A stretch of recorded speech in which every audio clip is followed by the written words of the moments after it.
Hey, I'm Mike Grubbs from the band Wakey, and you're watching Diffuser.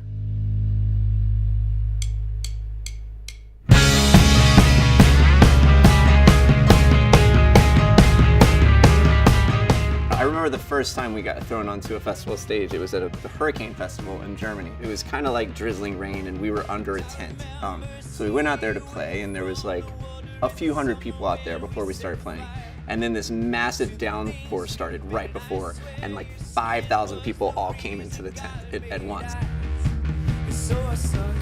And I remember being really nervous, and we started playing, and then we got to our song War Sweater, and 5,000 people started singing along. And it was like, wait a minute, all these people know who I am. It was the craziest thing in the world.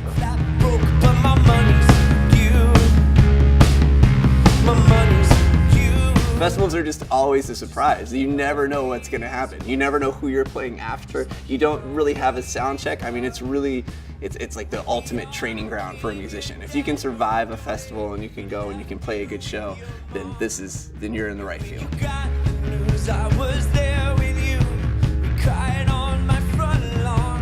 The song is actually not about Phoebe Cates. I didn't have a relationship with Phoebe Cates, unfortunately, though that would have been so amazing. But no, I never had a relationship with Phoebe Cates, but it was about a girl that reminded me of Phoebe Cates, and just the kind of the vibe of that song. I think anytime that any guy from my generation sees Phoebe Cates or remembers her, you know, there's kind of like that's kind of wrapped up in like youth and sexuality. So the way that I write songs, I think every song is different. I think usually what a song is to me is a little idea in my mind, something that I want to say that I haven't figured out the best possible way to say it.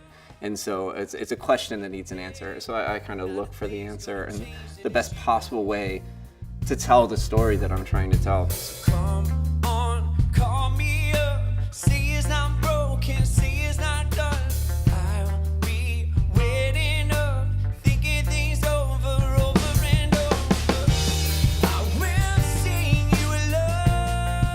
Every aspect of my life as a kid was surrounded by music. I remember I went down to the library and I got the Billy Joel and the Elton John songbooks. I remember taking the books and setting them up on the piano and learning to play all these songs that I'd never heard before, like Piano Man and like all the most amazing songs from those guys. So that was really my first introduction to pop music, was learning to play the songs as though they were kind of like, classical pieces, and then actually hearing them and being like, oh, Billy Joel does this better than I do. That's pretty cool.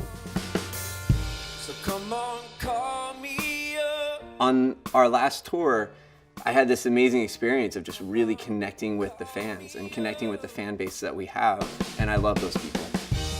So as long as I can still play for those people, I'll be the luckiest guy in the world.